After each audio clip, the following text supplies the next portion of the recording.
Hi, everyone. Good afternoon or good morning if you're joining us from elsewhere. My name is Taryn. I am one of the knowledge and research leads here at the Center for Innovation in Campus Mental Health.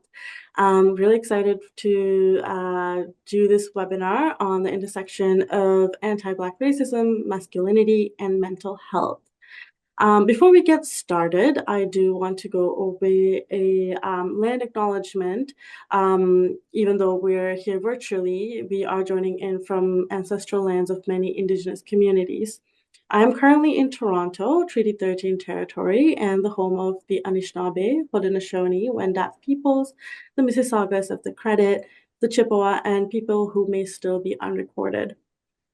As we go through this webinar, I want you to think about the many ways that you may support Indigenous students and colleagues in your role to promote a whole campus approach to health and wellness.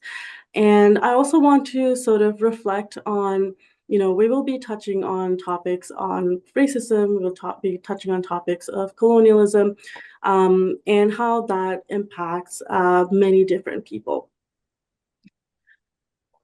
We will also go over a few housekeeping. There is closed captioning at the bottom of the screen that you can turn on.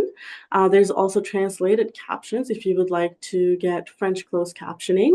You just have to make sure that the spoken language is set to English, and then you can make sure that the closed caption is turned to French. The chat function is available to discuss thoughts and reactions. The Q&A function is available to submit questions. This is a Q&A style webinar today, so I encourage you to ask questions using the Q&A function. Usually our questions will occur at the end, but I encourage you to submit questions throughout so that we can ask those questions. The recording of the webinar will be available after the webinar, usually by the end of the day.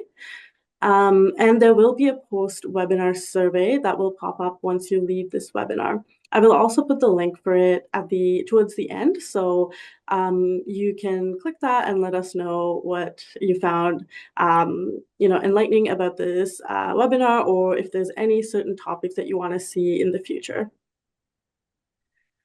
So without further ado, I will stop sharing my screen here right now, and we will get started. I'm very pleased to introduce Dr. Warren Clarke, who is from University of Manitoba. And maybe I should turn it over to you, Dr. Clarke, so that you can introduce yourself as well and tell us more about the work that you do. Yeah, thank you very much. Good morning, all. Thanks for being here, all 43 people and counting. So really appreciate it and trust everyone's well. Happy New Year. We still got a few more weeks to say that, so take advantage while you still can. And yes, I have a lot of dad jokes because I am a dad. Anywho, my name is Dr. Warren Clarke. I am an assistant professor at the University of Manitoba. I am in the anthropology department, cultural anthropology, which with a focus on that.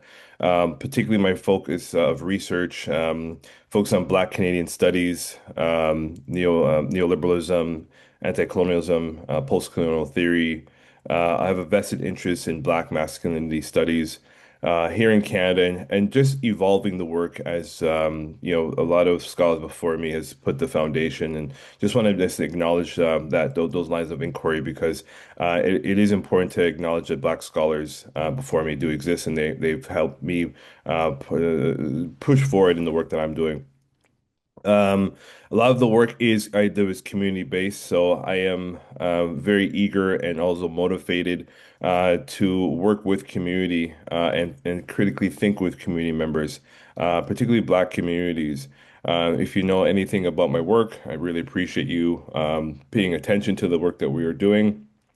The Barbershop Talk as an example, which we've been able to work in solidarity with many Black communities across Canada and into the Caribbean. So it's been a very heartfelt, humbling experience where we're able to foster informal conversations, to appreciate vulnerability, not to exploit vulnerability, but most importantly, to heal, to educate and support many Black men and boys in those spaces.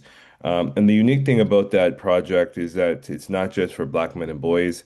it's for the community at large. So we want community members to be a part of these conversations. So it's an opportunity for folks to learn, right? And we've seen some really positive educational moments in those spaces. So I will be talking more about the work. So really, again, sit back, relax, sip your coffee, and let's get into a Q&A session with me. Thank you. I really appreciate it. Great. So maybe we'll start a little personal. What is your ethnicity? What is your life been like that has led you here? Yeah, so what's my my life been like? Thanks for the question. Really appreciate it. I am first generation Canadian. My parents' family is from Barbados. So a lot of the work that I've been able to do over the years has been in Barbados, and that's a way of me paying it forward and giving back to my ethnic roots. What's my life been like? Well, I want to really start with my parents are amazing. I like to want to set the tone with that because without them, obviously, I would not be here.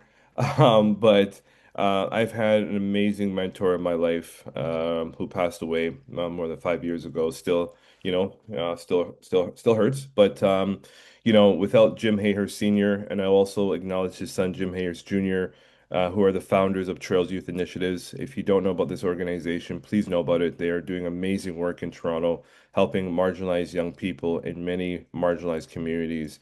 But without those two individuals, there's no Dr. Warren Clarke. So I've been very fortunate, very humble. It's been a humbling experience to be under the wing of Hearst, who was Jim Hayhurst Sr., who passed away, and just being able to learn under his tutelage and his direction, and just his love and appreciation for life. He was an outstanding individual. So I'd like to start by saying that. But what was life for Warren? I think it's important to acknowledge that even though I was able to get to the position of Dr. Warren Clarke, I never saw or thought for a million years that you know, the university was an opportunity for me, much less striving for a doctorate. And I think we have to be paying attention to those nuances that really complicate or are very tense moments of thinking for a lot of marginalized folks. And I want to be more specific with Black young men.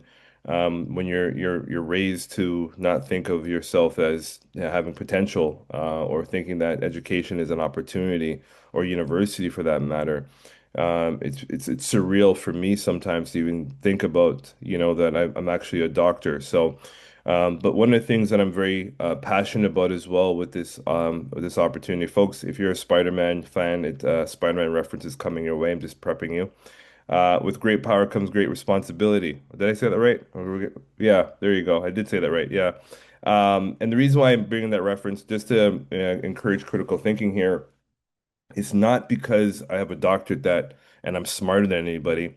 It's what you do with the doctorate, and that's what I think is most importantly important for me at least. I can only speak for myself, but it's what we do in the classroom or what we do in our professions when we have these titles, and how we're helping humanity. I think we really get stuck up on titles. We get stuck up on social status, and I think to some degree they do count. But it's really important to acknowledge that we are humans helping humans, and we have a particular expertise where in which we can offer our knowledge, our wisdom to folks who can benefit from.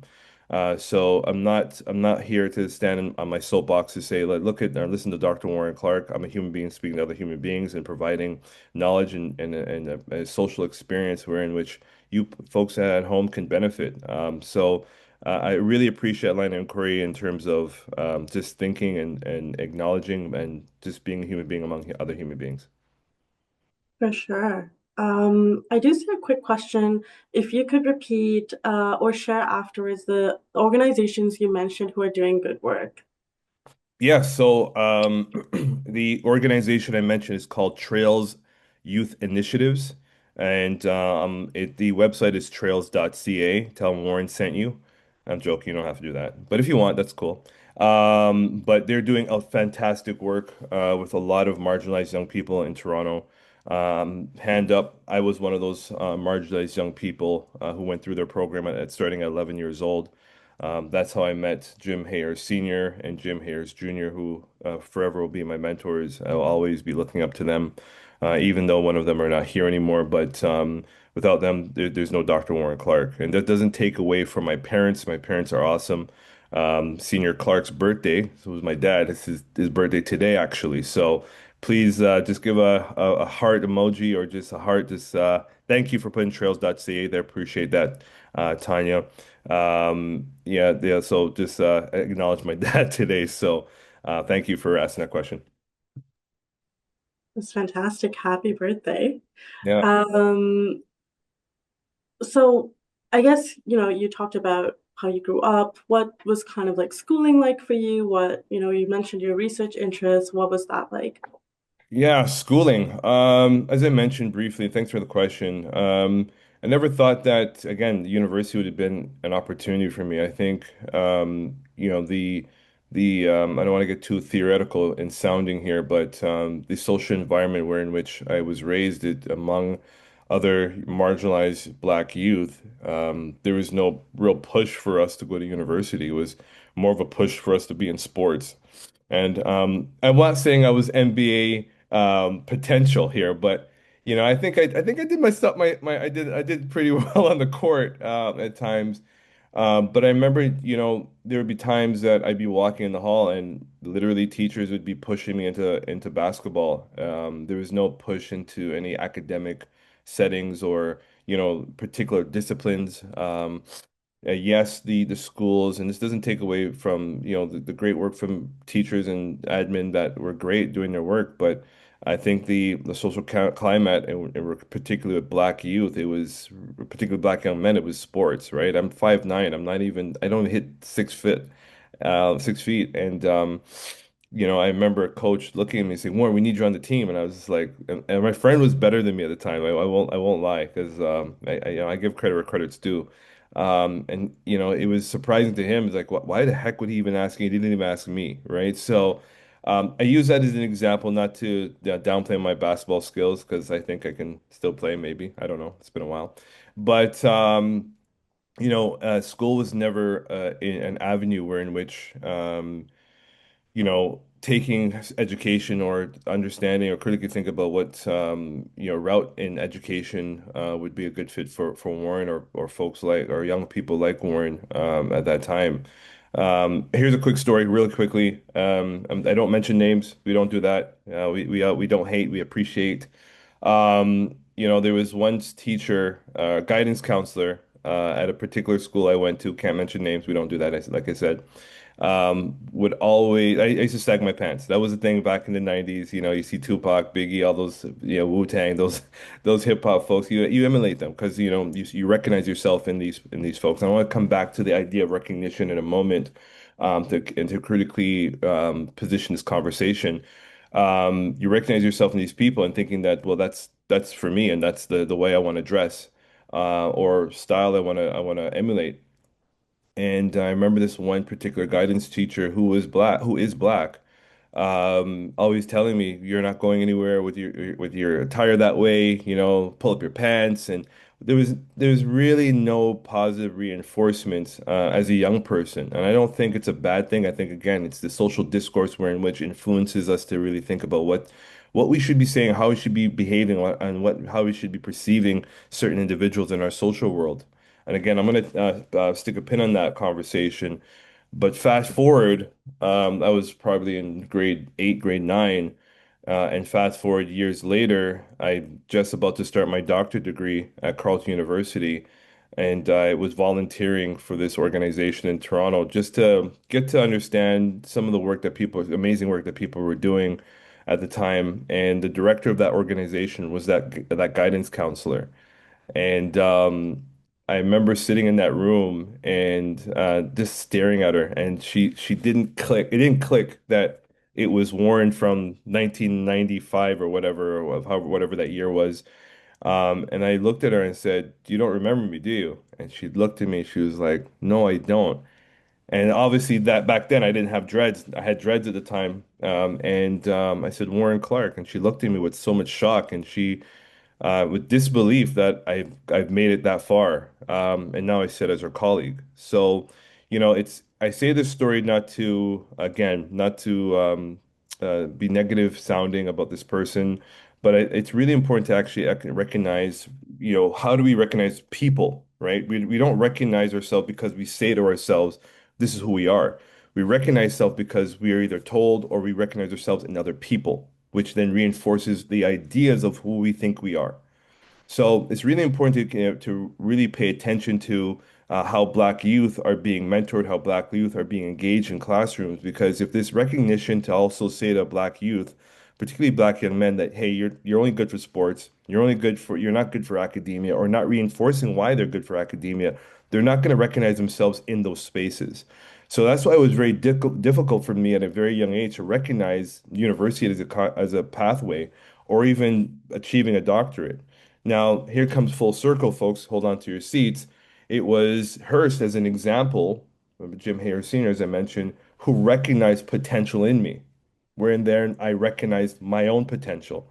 Even sometimes it's very hard for me to recognize my potential. Like, well, I really got to this point, but it's that those intersubjective relationships wherein which it influences your consciousness to think about self in ways in which it can also humanize self.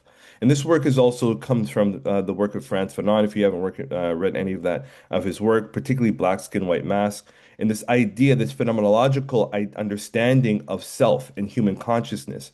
So when you think about the ideas of Black young men, it's not that they're bad kids when they're doing bad things. It's the ways in which how they're being raised and how they're being recognized and how they are seeing oneself. Let me further put an example. Sorry, folks, if you haven't noticed, I talk a lot, so hang on to your seats.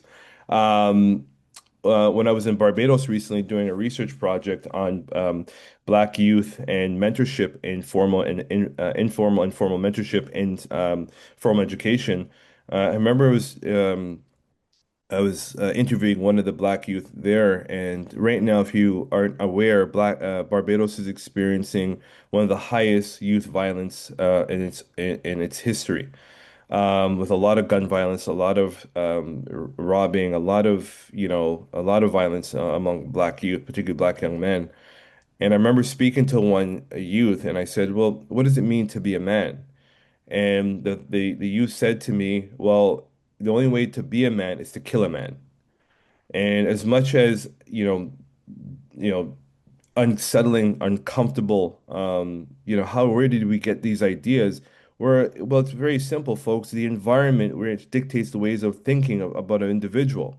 If an individual is in a low income area where in which all they see is violence and they see the performance of other men being violent, then they're going to understand these men, most of them are going to understand that their ideas of masculinity and how to perform masculinity. And this work comes out of the work of Judith Butler, performance and performativity, which I'm going to talk about now in a moment, to then fashion their ideas of masculinity in ways in which and what the environment is dictating. And if you are a Bourdieu fan, you know that is the habitus.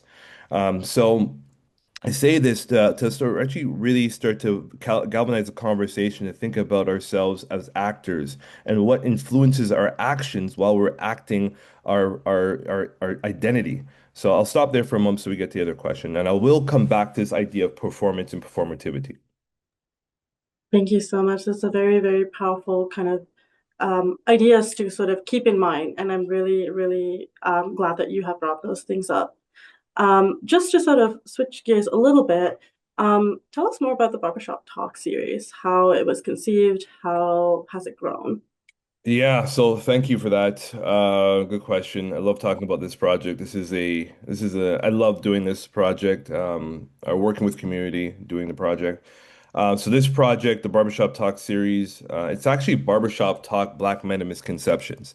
That's the actual full word, but I think it's a mouthful for a lot of people. So people have actually put it as an acronym, BST, which I didn't even pick up until like it was like 2 or 3 years later after we started it. But anywho. Um, the project started in 2018 in Ottawa. I went to a barber shop to cut off my dreads, and I was at a point where I thought that my dreads was going to hinder me from employment, particularly in the academic space.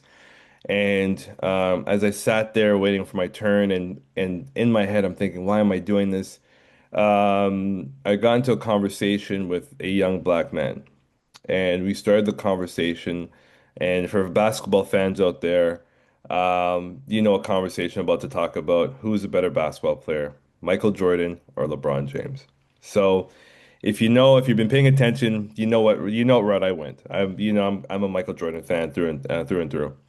And as we were talking and debating positively, our voices were heightened, I will say that, in a positive way. It wasn't disrupting the barbershop. We started to talk about sexual health and not the promiscuity part I want folks to think about what I'm about to say, but I wanted folks to really hone in on when and where did this young person have these types of conversation, and who is influencing this person to think they were. Remember, I was talking about performance and performativity part. I was coming to come back to that. I told you full circle. So the young man said he was going to the club and he's getting fresh for the club, right? And I said, well, that's good. What music do you like? And yeah, I'm just asking questions. He's like, well, it's a hip hop club and they're gonna play some reggae and this, that. And I said, oh, that's dope. I remember in my time I used to do that, go to the clubs and and um and dance and those sort of things. I don't know if I could dance anymore, but and he said, "Yeah, I'm gonna pick up all these girls." And I was like, interesting. Why, what's so important about picking up these girls?" And he's like, the friends are doing it, and like I want to date somebody, and and I said, "What? Have you had a conversation about sexual health?" And we started talking about condom use. We started talking about doing a medical checkup with his family doctor, which I even found out he'd even have a family doctor at the time. So I'm gonna stick a pin there for a moment, folks. I've been doing youth work for many years, starting at Trails and then even continuing right now. And one of the things that's been a very difficult challenge for me or for the organizations as well that I was working with is putting together programs for Black young men. We put out the call for Black youth. You'll have a few Black youth, but the ratio between Black youth and Black girls is glaring, right? Meaning that you'd see more Black young girls at these programs. And it's not to say Black young men don't attend, but in terms of the comparison, it was always more Black girls. And then I thought about the conversation in my head, and when we started talking about sexual health, other folks started chiming in the barbershop, even the barber. And I was like, "Well, this is interesting. I've never been in a space like this where young Black men are talking. They're being vulnerable. They're showing up. They're continuing the conversation where in which they don't want it to end." So I said, it would be fascinating if we can use the barbershop as a place to have a conversation. But I also want to acknowledge here, folks, that the Barbershop Talks has happened before the Barbershop Talk series began. These Barbershop Talks has been happening before, for many years before we came up with this idea. So I want to just make an acknowledgement that it's been happening here in Canada. There's Black communities that have been using the barbershop indirectly and directly as places for Black men to talk. So for instance, there's this shout out to my brothers in Nova Scotia. They're doing a fantastic job with their Barbershop Talk series out there, where in which, you know what, like we got to be paying attention to these spaces that are actually used as, and Black spaces are used to educate Black people in positive ways. So when we put together our first barbershop talk in 2018 in February, so it's really cold in February in Ottawa. For folks who knows for folks in Ottawa and folks who visit Ottawa during those times, we had about 40 people show up. We anticipated 10. It was a packed event. But most importantly, it was meaningful conversation which it carried into community. So it wasn't just Black young men and boys who attended. It was open to broader communities, so Black women, folks who don't identify as Black, folks of different sexualities, showed up that night, and it was glaring to me that we should continue doing this. And that's what we've been doing, right? So if, one of the things I've been really fortunate to actually do all these years is partner with folks like RBC in Ottawa. Just to shout out to RBC, they've been fundamental in keeping this thing going with us, and just keeping the conversations going because they've been so meaningful. The conversations are not focused on mental health only. We talk about sexual health, we talk about well-being, we talk about fatherhood, we talk about any things that are relevant to community.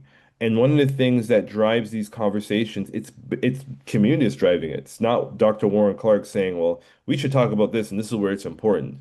And I never show up to these conversations as Dr. Warren Clarke. I'm just Warren, right? And that's a very humanistic way of approaching, particularly young men in marginalized areas of our society, because they want to know that they can access space. And when you think about and accessing space, it doesn't mean because the door is open we can walk through it. It also means like who belongs in those spaces. And one of the things we pay attention to is we want everyone to feel a sense of belonging. The one thing that we are paying attention to, again, going back to the performance and performativity, and I want to define what I mean by these two concepts because it's really important. I think a lot of people they misunderstand what both of them both of them mean. Performance is a conscious way of behaving and acting within society, and this is the work coming from Judith Butler. You'll even see, even Pierre Bourdieu and many of his works talking about these ideas of how we act in society and what influences consciousness. And performance dictates that we are acting out. We are conscious about what we're acting and being in line of what it means to actually be a man or how, the ways in which we understand manhood. Performativity is unconscious. It's based on repetitive acts. So when you are repeating what it means to be a man, you're unconscious about how you're doing things. But most importantly, with the two concepts, they're also governed by other people. So again, going back to that recognition piece, you don't come to this world knowing, you come to this world learning.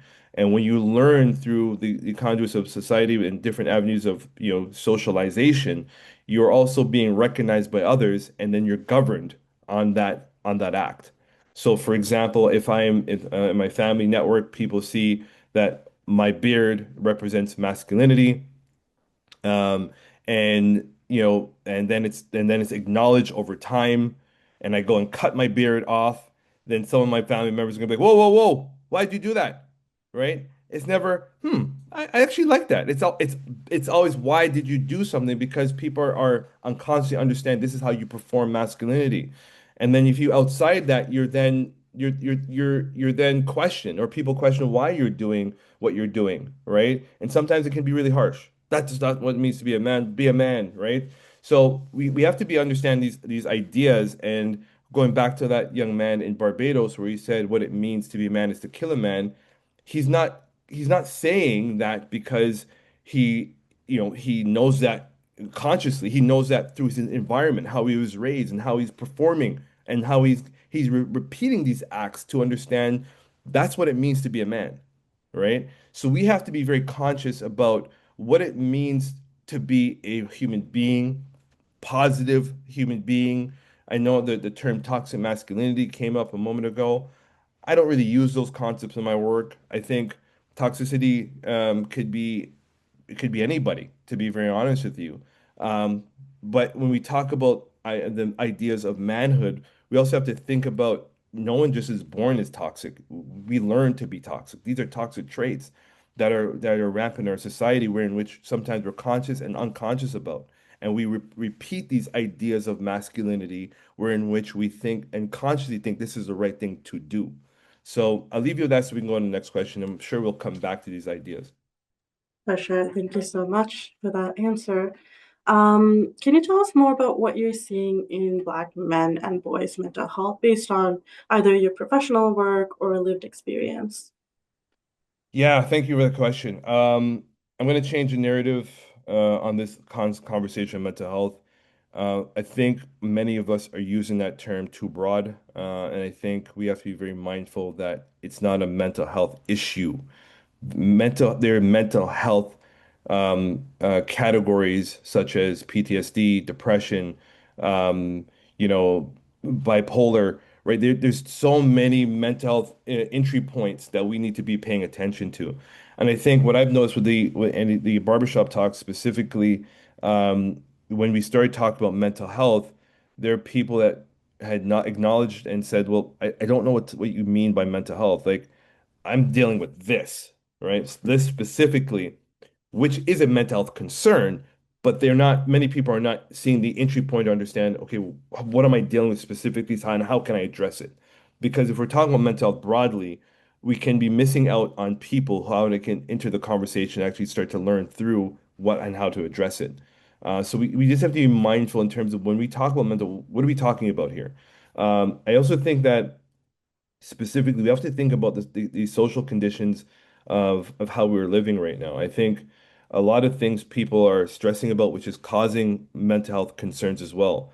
Financial stability is a huge thing for a lot of people, and even access to healthcare can be lead someone to feel and feel a sense of depression or experience depression.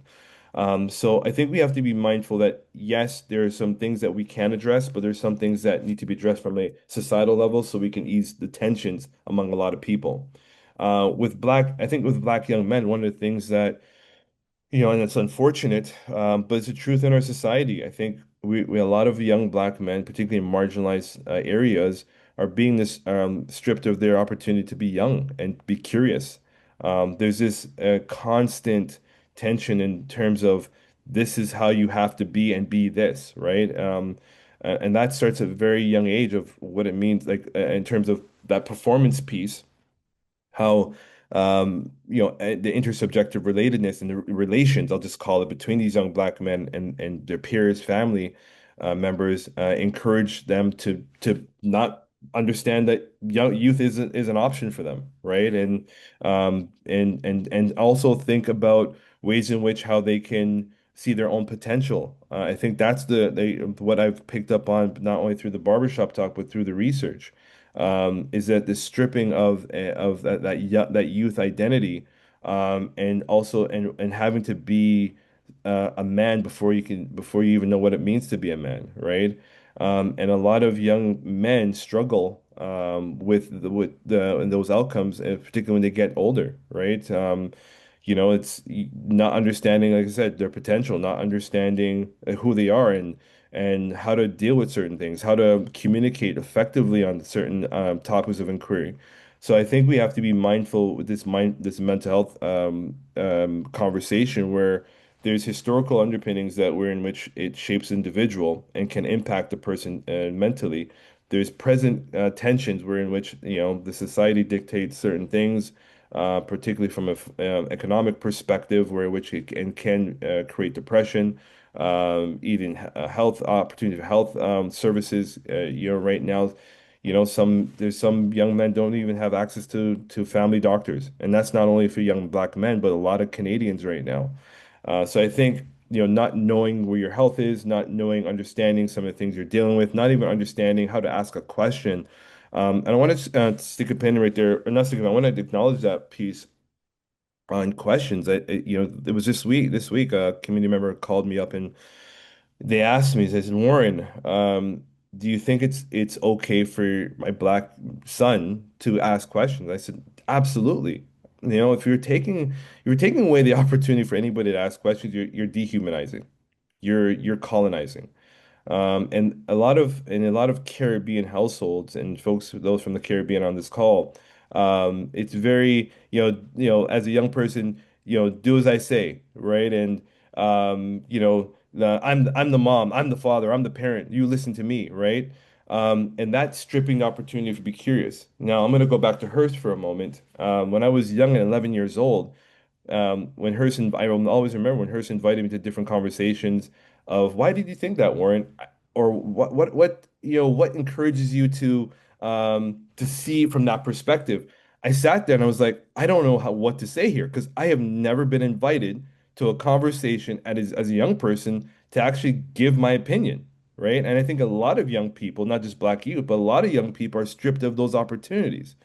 The one thing that was very informative and very transformation for me was that Hertz was always giving me the gift of curiosity, right? Asking the question why. And until, when he was, in his older age, he said, Warren, I can't teach you anything more because you got it. So I think we have to be very mindful of the ways in which that one we indirectly and sometimes directly strip the youth of their opportunity to be curious. One or two, we have to think about when we are also inviting young people to be curious and to start thinking about lines of inquiry about employment or their potential in life. We also think that that's an opportunity to increase their social capital, right? And once you are part of a network of people where in which can help increase your social capital, you have more understanding of who you are and recognizing of who you are amongst the people you are in company with. Um, and the other thing, we're going back to the mental health conversation, we have to be very, I want to use the word brave, and I also want to use the word curious enough to also think and push the conversation forward enough so we can start to having conversations that invite more people into the conversation. Or dialogue, I want to say, using the work from Paulo Freire, Pedagogy of the Oppressed. If you haven't read that book, please read that book. If you need a copy, you know who to holler at. I can't, that's all I can say because this is being recorded. Copyright infringement. But anyways, so I want to leave people with that because I know there's other questions and I think I'm colonizing a bit. So thanks. Thanks so much for that. Speaking of sort of that uh, fostering curiosity, fostering questioning, and you touched on this earlier as well about how the environment matters and how, the one of the great things about the Barbershop Talk series is that you provide that casual environment for young Black men to come and talk to you and or talk to each other. Um, how has that sort of, meeting where they're at and having the casual environment, how has that impacted the success? Because we often hear that, racialized students are not comfortable going into, clinical settings or talking to somebody who they feel like they might not relate. Exactly. And that's a good question. And I mentioned it earlier about status, right? I don't go into the barbershop talks as Dr. Warren Clarke, and there's a reason for that. When you don't recognize your humanity in with among certain people, you then isolate. You then don't want to approach. You then resist. That's part of the phenomenological experience is resistance. And I'm not saying you need to, sag your jeans and go and start playing a part that you're not comfortable with to access or to work with young Black men. But I think we have to pay attention in terms of what accessibility means. One of the things at the University of Manitoba, which is glaring, is that if you live in Winnipeg or if you know the University of Winnipeg or Manitoba, when you're driving down Pembina, there's different entry points into the university, but particularly driving down Pembina, which is the main road, one of the main roads in Winnipeg. There's two big pillars, and it's I know these two they're similar to what U of T has, but there's these two big pillars in front of the university, and then there's this long road that goes down towards Chancellor's Circle, which is that big building behind me right there. All right, so got to represent U of M, you know. Sorry, gang signs. I'm part of the U of M gang, so I gotta represent. No, I'm not son of gang. I'm just joking. So yeah, so um, when those pillars also represent and that idea, that imagination of the university, the how it looks represents, well, that's where the smart people go, and that's where you have to be smart to go.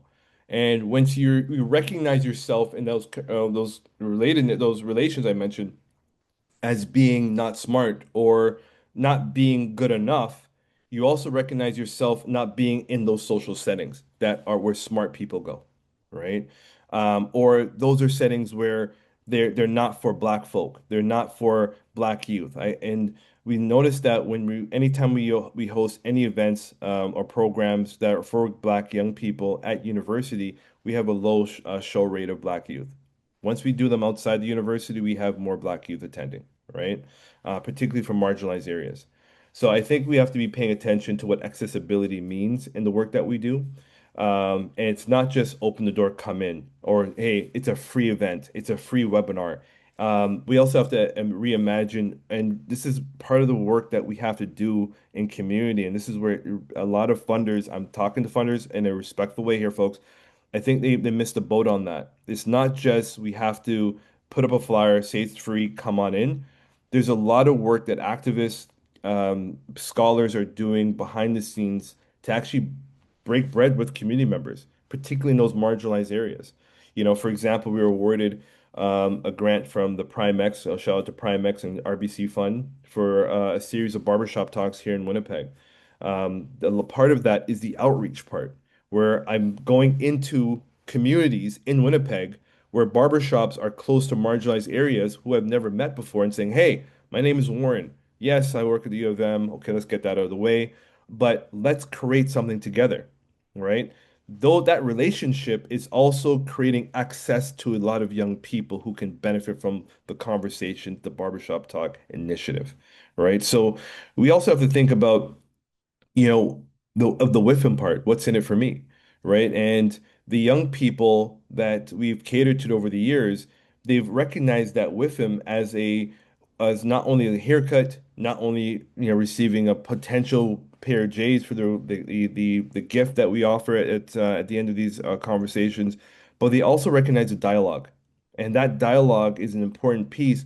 But it only gave rise to that dialogue when we understood the opportunities of accessing the space, right? And once you access the space and you see yourself and you recognize yourself and you're humanized in those spaces and you see yourself as human, then you can feel a sense of belonging, right? And that's where I think we really have to pay attention. I think we're at a point where there's a lot of people who have great programs, right? But we have to ask ourselves, are we catering to the people that really need these services? And once you start doing a deep dive and thinking about accessibility and how we can show up as our authentic selves, but most importantly, authentic self as a human being trying to work with other human beings, I think that's a start for a beautiful relationship. For sure.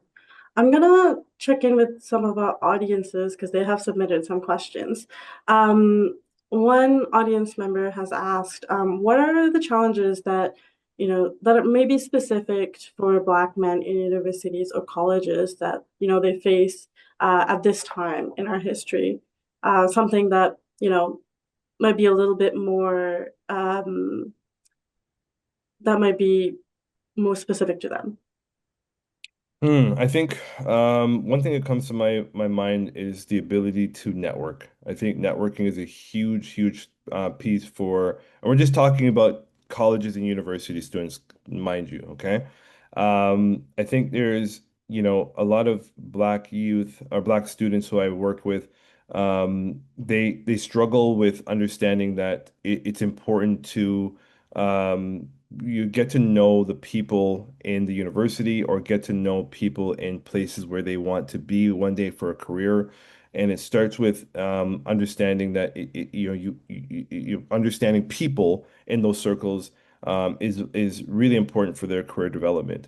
The one thing that I've always offered any of the young people I'm working with on any project, especially when you're doing the outreach piece, is showing them how to connect with community and how to network with people who they want to work with. So, for example, we have one initiative called the Salon Talk, which I do not facilitate because I don't identify as a Black woman, respectfully, where I've gone on outreach programs or initiatives with young students, Black students, and approaching folks at RBC, approaching folks at different private organizations, and showing them ways in which how to connect with folks in community. That's a huge piece that a lot of folks don't recognize. And I want to just paint a picture in folks' head here. Um, I was when I was at Carleton finishing my doctorate, I'll never forget.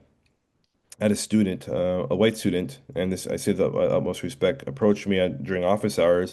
And he said, "My mom told me to tell you you're wrong in grading my work." And I was like, "Burp? Okay, all right. Well, let's talk this through." And he said, "Well, this is supposed to be a question, but I wrote it this way. I didn't put the question mark, and I didn't ask the why, what, or how." And I was like, "Well, you're actually answering my question here." And and we talked it out. Let me just get to the point here because the time is always against us. We talked it out. I informed him that, respectfully, not saying I'm right, your mom's wrong, but here's in ways in which that we have to be watching sentence structures, grammar, that sort of thing.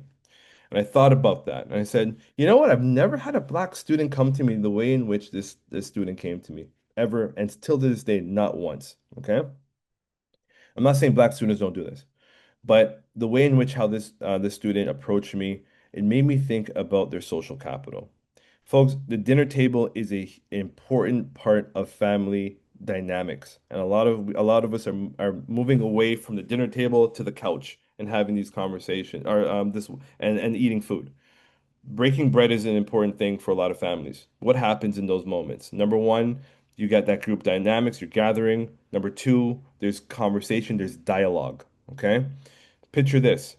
When I'm with my son eating and I'm talking to him about how his day and he's asking me about how my day is, I'm also reinforcing different ways of speaking, different ways, different words in those conversations, which is going to increase his social capital in the ways in which and how he communicates. So for instance, last night is an example. I'm speaking with my son, and he's asking me questions, question after question, and I love when he does that because it shows that he's understanding the only way to learn is to ask a question, and I'm giving him that space to practice that with me. So when he goes out into the world, he knows how to ask a question or to ask the right question amongst different people. So I'm raising his social. Am I frozen? I think I'm back. I'm raising his social capital in ways in which that will help him develop as a young person. If we're not in being intentional with developing our young people in the household, then we can't expect them to develop outside the household. It can't work that way, right? In most cases, because the environment that they live in is not cultivating that ways in which that they can understand. Well, what does it mean to ask a question? Why is it important to ask a question? Sorry, or how do we focus on the development piece of young people, where in which they can understand that it's okay to ask questions in ways in which to help them benefit in different outcomes. So I think really it's important. One of the things with Black students that I've noticed is that networking piece. I also say that I think Black students are overworked. I really do. I think as much as I really appreciate the BSUs, the Black Student Unions, I think they do good for a lot of Black students coming into university in the first year. I think that there's a lot of these organizations in the universities don't understand the mental labor to do that work. You're not also, let's not take away from the good things, let's focus on the critical things here. You have to keep up with your studies as a student, okay? If you don't have the funding for these organizations, with a lot of these organizations don't, you're also going to have to be very critical in your approach and ways in which to fundraise in those settings, in those groups, and that also comes with balancing schoolwork with this activism work. Okay, and one thing we haven't mentioned is anti-Black racism hasn't is not dispelled from the university. So now you're also contending with challenging anti-Black racism, which we're seeing a lot of students do. If folks haven't heard this concept, please write this down. John Henryism is a real thing. And what John Henryism is, it's the denial of understanding that racism exists and trying to seek and trying to increase your ability and be seen as a viable person in society at the same time, which can also be a mental health concern. So you're striving to demonstrate that, hey, you belong in space while you're denying anti-Black racism, which can also create mental tensions because you're working so hard to try to be the best or try to be on par with white bodies in white spaces, right? And that overworking can cause different tensions in body, particular mental cognition, sorry. So we have to be mindful of the amount of labor that these young people are experiencing at young ages, right? A lot of young people are not coming into university as high socioeconomic, folk. A lot of them come from marginalized communities. And just to be able to get into that space, we have to also protect and we also have to provide support as Black academics to give them the opportunity to flourish and be successful in academic spaces, right? So, it's a there's multiple things that I think we need to pay attention to, but those are two things that come to mind. 100%. Thank you for that. Um, Maybe this can be almost like a takeaway from the past hour, but we did receive a question earlier asking if there's one thing we can do as support staff, what can we do to support Black students? Good question. Thanks for that. I think one of the things that it's really important to support Black students, as I mentioned, is given that the support I just talked about a moment ago. But I think we also have to. I'm going to put myself on the chopping block here. I think, for me, it's really important to show up as a human being dealing with other human beings. I'm not, I don't approach Black students as Dr. Clarke. I think right there from time they hear doctor, their shoulders go up and they have to perform a certain way. And I want students or young people to feel that they can be comfortable in spaces is speaking with me. And paying attention, folks, to the operative words with me, not I'm speaking at them. You want to really encourage Black young people to feel they're part of the conversation and dialogue. And I think doing those things, it's also acknowledging their humanity. One of the things that a lot of folks in these conversations, I think we have the opportunity to talk more fluid about is Blackness worldly still means non-human. That has not changed.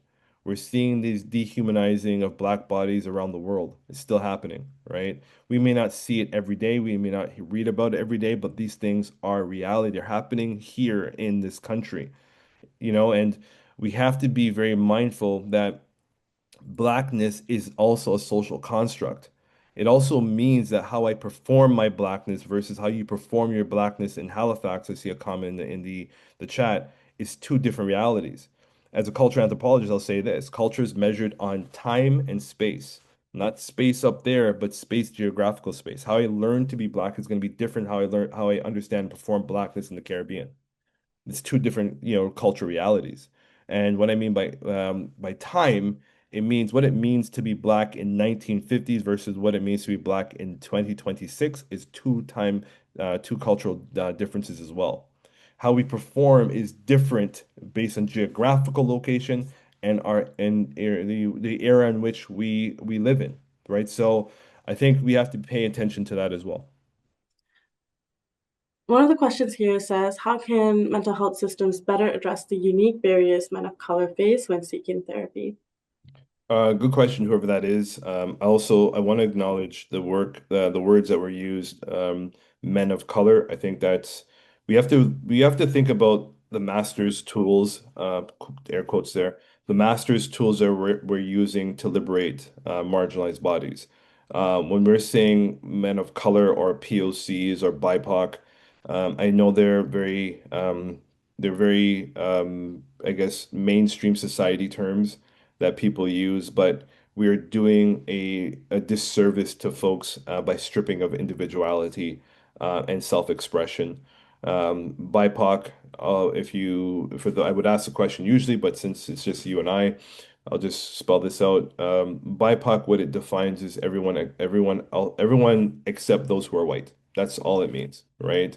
And when you think about Black, as I mentioned earlier in the webinar, Blackness is a social construct, and we perform Blackness. It doesn't take away from the unique, amazing, positive entry points that Black folks have contributed over the years, but we also have to think about identity.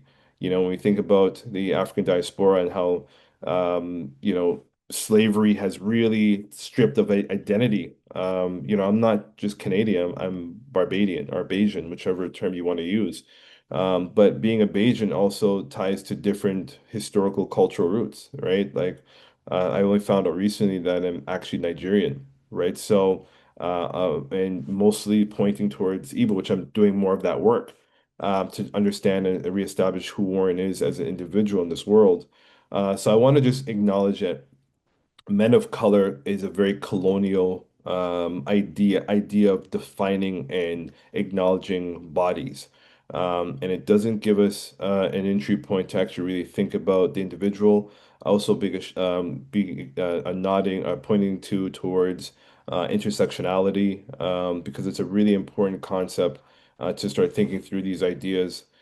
Because I'm not only a black person, I'm a black male, I'm heterosexual, I am of middle class. Like there's so many different entry points on the axes where in which identifies who Warren is. So I just want to acknowledge that. And the question again was, sorry, how do we provide space for black men in Yeah, mental health better settings? address the unique barriers. Well, the unique barriers. I think again, I think it's really important not to homogenize black men, for example. You know, my research, what I did on youth employment training programs and how they service marginalized black youth. One of the things that was glaring is that these black youth are from a low socioeconomic status. So classism was a huge thing that a lot of black men were experiencing in the study were experiencing.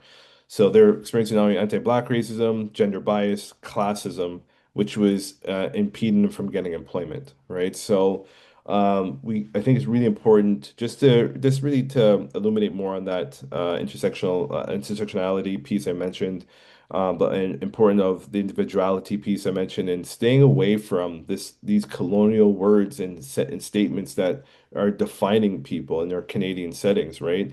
The work anthropologist Eva Mackey in her work House of Difference really paints a really good picture of this idea of Canadians as how we tolerate people, right? And for instance, as example, Black History Month in Canada, it comes, it goes, right? And it's how we think about different cultural settings and people of different cultures as well, right? Like we celebrate at different times, we move on, right? So, and we have to find different ways of humanizing people, right? In this country, that's what I think. But I will say for, service providers, I think it's really important to really imagine yourself, again, human being working with other human beings. I think a lot of us, yes, we work very hard to get to the social status that we have achieved, but it doesn't mean that we should lose sight of our humanity, right? And what it means to be a human being is different from other people. So I think one is just acknowledging that people come as their authentic self and understanding that difference is okay. I think a lot of people know that, but I think there could be work for a lot of us. But most importantly, I think people also have to understand that no is a powerful word, folks. If you don't know how to do, don't pretend. Give it to somebody who's an expert or contact somebody who can help.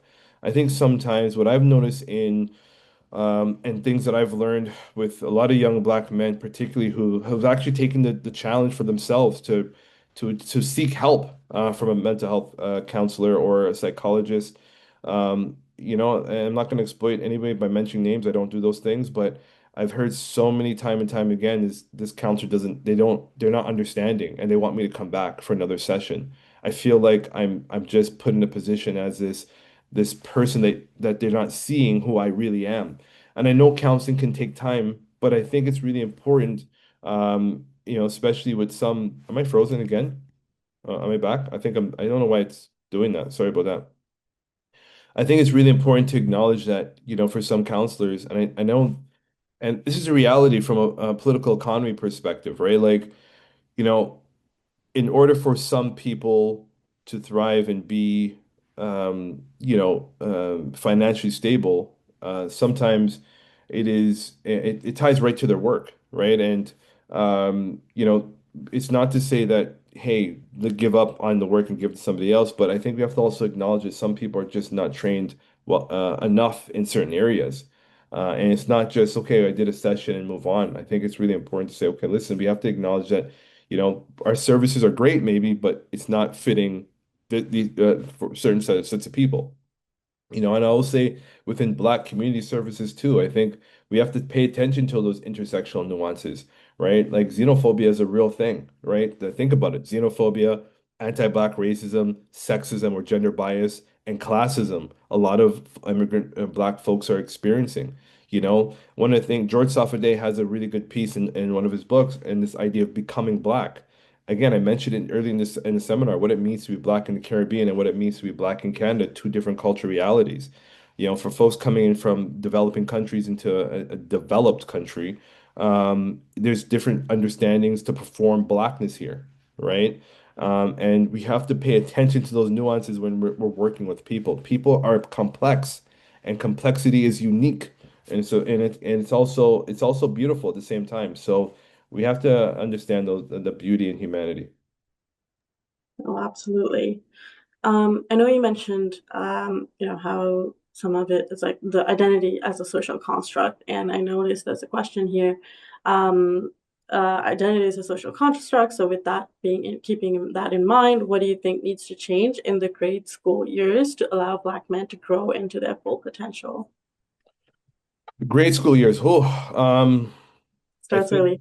yeah, I think I'll use Barbados as an example because I was working with 200 students. I don't know how I did it, but we did it at one of their all boys schools called St. Leonard's. And one of the things I applaud Barbados as a country, as a republic right now, is that they're really moving away from the understanding the identity of Barbados. On paper. I want to say it that way. But still, there's, I think there's, and this is not a shot at anybody in government in Barbados, because I want to be very mindful of this conversation. But I think the struggle is really understanding is what it means to be Barbadian, right? Outside of colonial ties for so many years, right? Like the status piece, classism is a huge, huge issue in Barbados, right? Like I remember one of the times I didn't even talk at this event, and I introduced myself as Dr. Warren Clarke, and I just got my doctorate too, so you're excited. And I introduced myself as Dr. Warren Clarke, and I kid you not, I got a standing ovation just by saying Dr. Warren Clarke, right? Like that should never be. I could be a quack for all, for all what people may think, right? I'm not calling myself a quack. I'm saying I think a lot of times we get stuck up on social status and we don't understand that it's not about the title, it's about how we're using the title positively as academics, as medical, practitioners, and we really had to hone in on that. Had a really beautiful conversation with my doctor about that. Um, but in terms of the grade school, back to what I was saying, for a lot of black young men in grade school, I think this colonial way of educating, and Freire talks about this in his book Pedagogy of the Oppressed, using this banking system education, where it's like I talk because I'm the teacher and you listen, right? You digest everything what I say. Don't repeat. Don't ask a question. How dare you, right? I'm not saying any teachers sound like that, but I'm just being animated a bit. We really have to really pay attention to, when you're engaged in that banking system education, you're stripping the individual of their ability to be curious, to ask questions, and to create dialogue, but most importantly, to be critical thinkers, right? And I mentioned with my son earlier, one of the things that when we do talk at the dinner table, I am encouraging to ask me questions, encouraging to be a part of the conversation. Because if I encourage him to be a docile learner, then all he's going to go into the world as a docile learner. He's not going to understand, I gotta engage, right? And the way to engage is to ask a question, right? And understanding where I fit in certain spaces to do that. So I think the education system really needs to cultivate that for Black youth, but for all youth. I think, one of the things that, I think I've been able to do very well as a teacher, is to invite students to the opportunity of dialogue, right? Like, I'm not here to lecture. I'm here to engage, to assess how you're digesting this information as well too, right? And the way for me to assess as a teacher is to get the students to talk, right? It's one way. There are different avenues of learning. And different ways of demonstrate how what you've learned. One is through writing, and one through oral presentations or discussions, right? So one of the things that I'm doing in my courses, I really encourage these students to talk, right? Get into group debates, and getting to debates within the classroom setting is really foundational to the learning piece of what I've been able to cultivate at the university and in community, right? And I don't say that because Warren is better than anyone. I'm saying this as that's my strategy, right? And so I think we have to give the opportunity of dialogue for young people at an early age. That's very true. I completely agree. And I think maybe this kind of ties in just a little bit, especially with what we talked about, how to sort of, include Black students or Black men in conversation and sort of addressing that isolation piece. But we Yeah. have a question asking about, what are some ways to move past isolation and loneliness that many young Black men are experiencing? And this is a question that comes from a clinician who is, I guess, bringing this up anecdotally. Yeah, so I've talked about trails, and I'll start there. Thanks for the question, person. Um, the one thing about trails, their motto is 4 years, 4 seasons, for life, right? And I started at trails at 11 years old, although I don't go camping anymore, or I go to the campfires. I'm still part of trails, right? And I'm in my 40s. Okay, so. As much as I don't even live in Toronto anymore, I'm always going back to trails, even if it's for a visit, or it's a conversation with a young person, or it's a conversation with one of the staff, or it's a conversation with their executive director. I'm still part of the program. And one of the things that I think we have to be paying attention to is wraparound supports. Okay. So I'm going to talk about wraparound supports, but I'm going to finish this idea of the 4 years, for life, 4 seasons model from Trails. The one thing that we do we have an opportunity in Black community Black organizations developing Black young people. We have an opportunity to really think about what it means to provide a knowledge exchange in an hour session with a Black young person, and then thinking that they're going to take that information, go in their community, and then perform the way in which we anticipate them to perform. That's not how this works. 1 hour a week is barely taking the surface off the first layer of what we want to address. We have to think about what the influences are in that community. So as much as we're giving them the opportunity to be a part of that 1 hour session, they're going back to a community and relearning or learning different ways that is disrupting their social development. Going back to what I mentioned with the young person I was interviewing in Barbados. He said the way to be a man is to kill a man. So if I'm having this conversation with him for an hour or hour and a half, maybe 2 hours, they're still going back into an environment, learning those cultural gendered scripts where in which they're going to start to perform and be performative of their gender or their masculinity, right? So one of the things that Trails has paid attention to, and I think it's worked for many of us who've gone through the program, is that it's not just a camp you go in the summer. You're going in the summer, you're going every month, and you're still part of it for life, right? So I can't leave Trails, no matter how hard I will try. No, I'm joking. I don't want to leave. I want to go back. I just have responsibilities now. So, so yeah. So I think we have to. It's not to say we need to create a Trails per se, but we need to create programs that is focused on, even if it's like 10 young people, right? Like we got to create programs where we're going to be intentional, be in these young people's lives, but also be in the community's lives, right? That means the family, that means the peers, that means and try to bring every folks together to actually really think about how do we engage in dialogue? How do we create positive outcomes, right? Because we're thinking about, yeah, we're doing this, we got a grant, we're doing this work, it's meaningful, and we're going to send them back in the community and then hope for the best, right?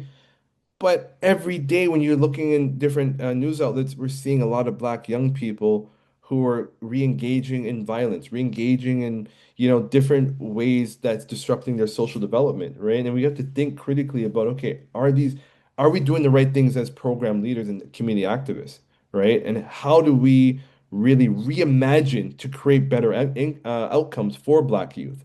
And it doesn't take away from the brilliant people who are doing great work. That's not what I'm saying.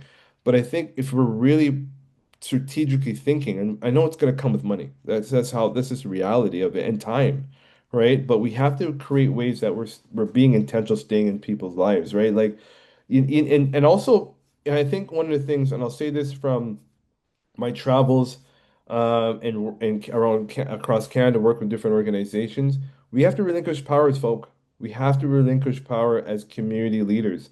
Leading also means that we follow, right? And leading also means that we develop young people.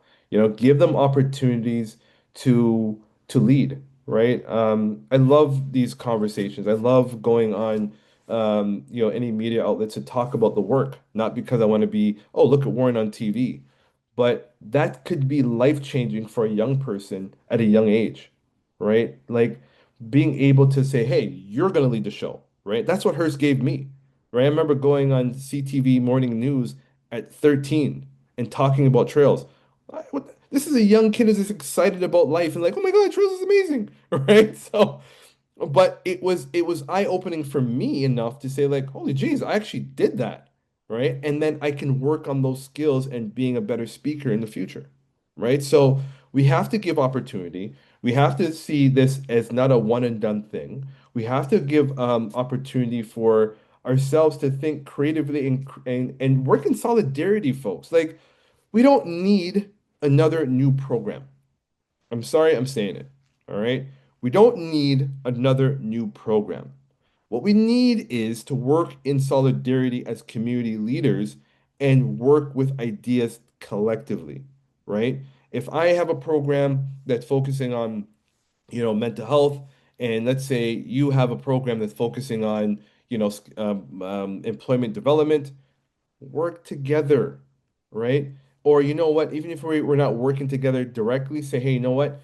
Check out so and so's work over there too, right? We have to be like daring that way, right? And I think we miss that as community leaders. I really do. Not all of us. I think there's many opportunities we miss that opportunity. Yeah, no, absolutely. I think there's a um approach like to go as a whole campus as opposed to in silos. Yeah. Um, Another question here, wanted to wanted you to talk about relationships. So what are the trends that you are noticing when it comes to relationships?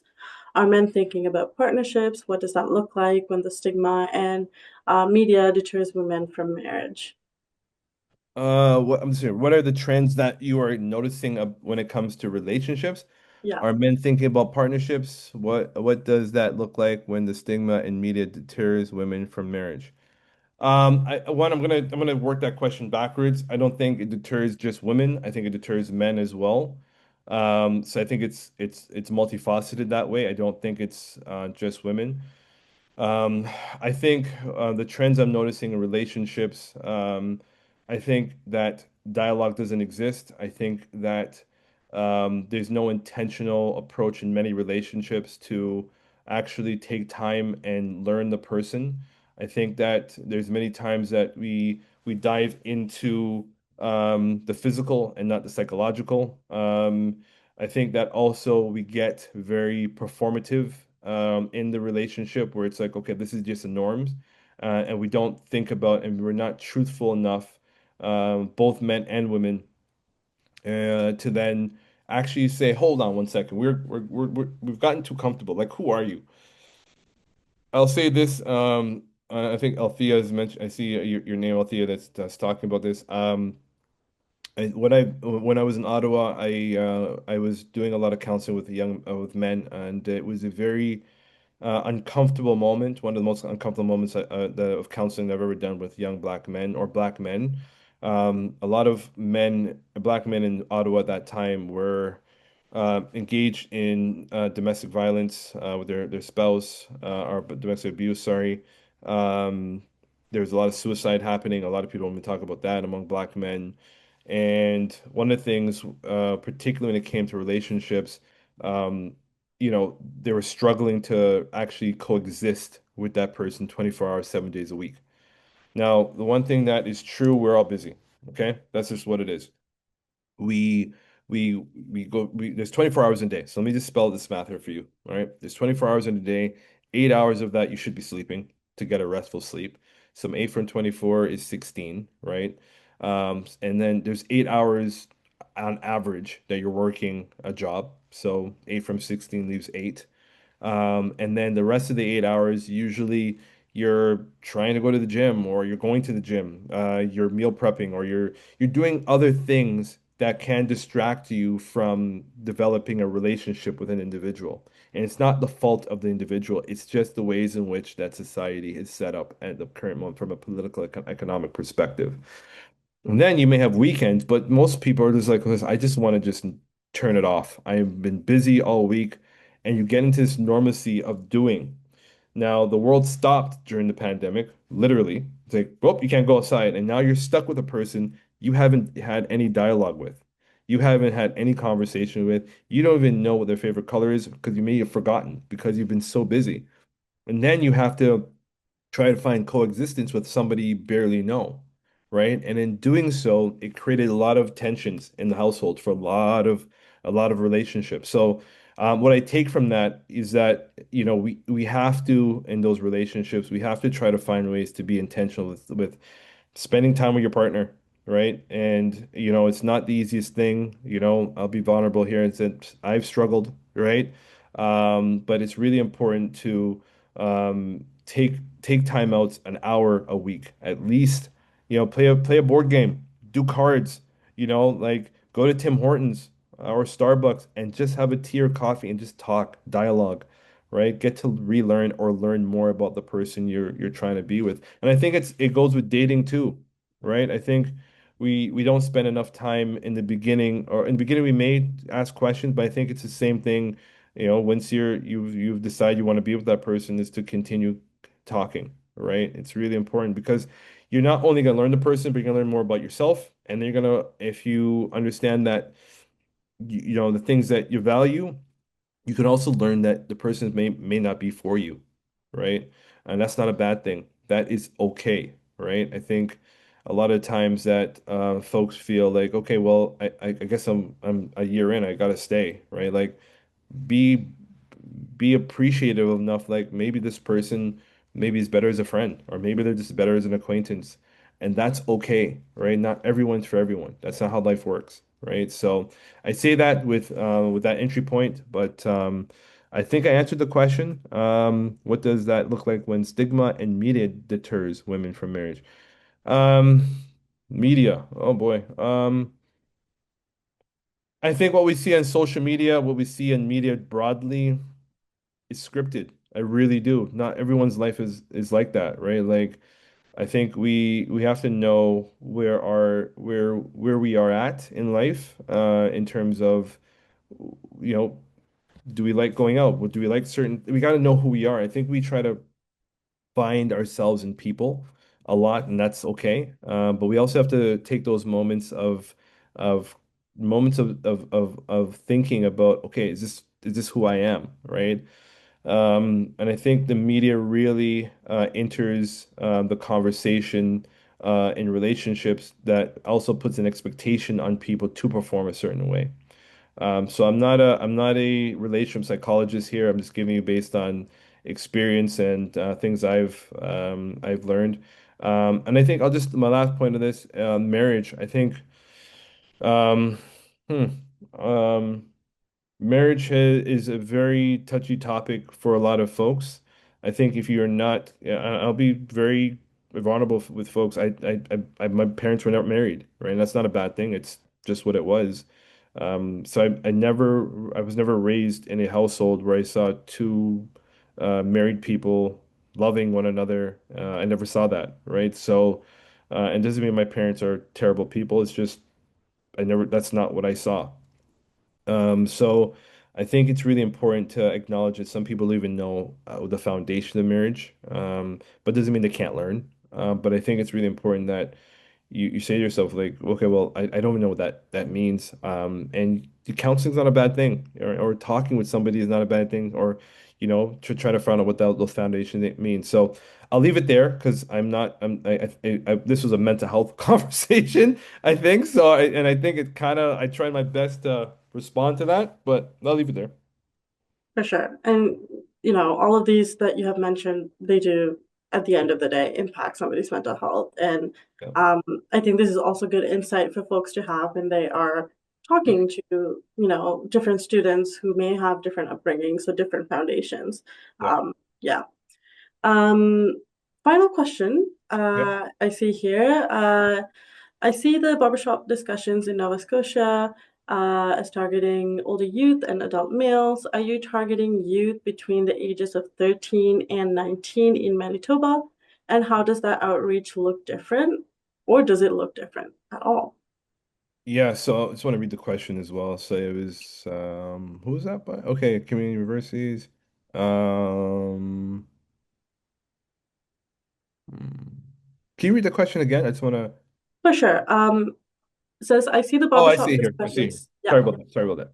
Sorry. no worries. Yeah, so I see this Barbershop most targeting older youth and adult males.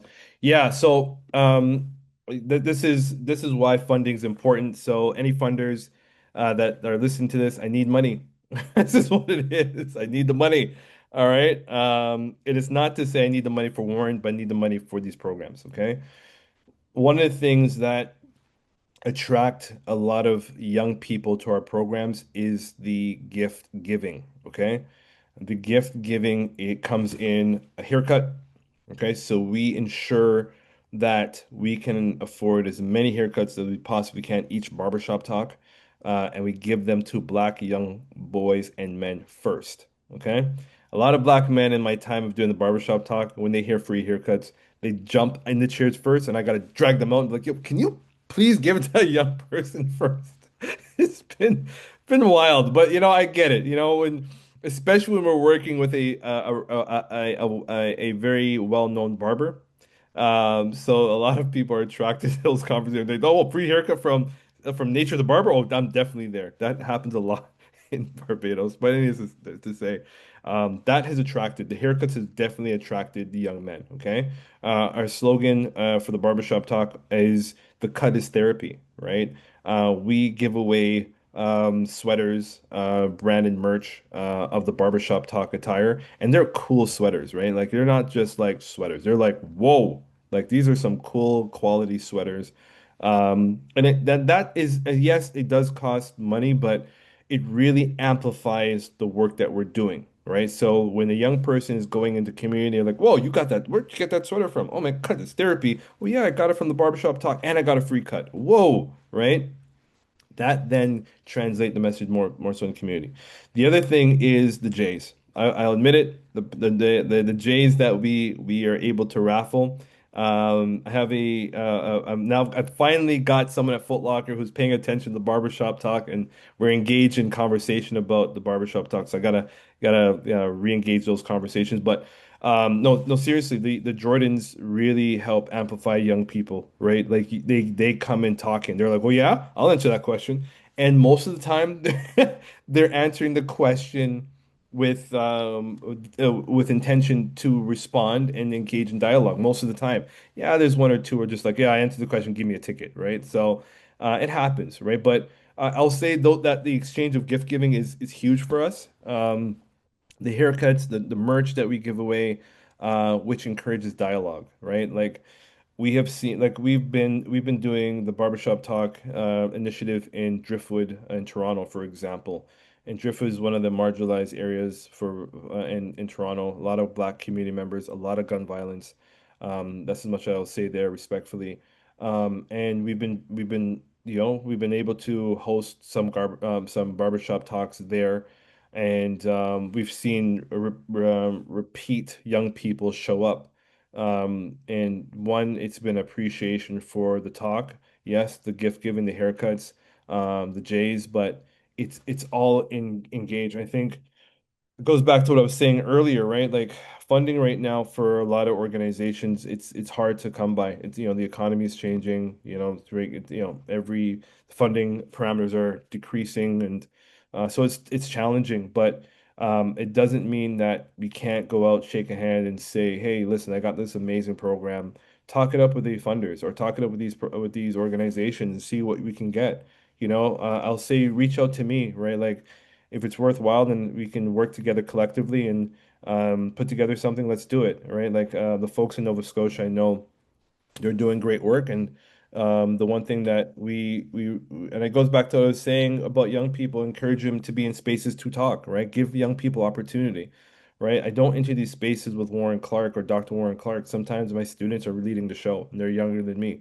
So we have to find different ways to engage young people. We can't just be like, come to the barbershop talk, um, because we want to do it. That's self-serving, right? Like I'm not serving myself. Well, yes, I am. I'll say I wanted to stick a pin in that for a second. I'm not serving myself. I'm serving the young people. But when I say I'm serving myself to learn the young people as well, right? That's the serving of self too, because I'm intentionally engaged with these young people. Each barbershop talk we do.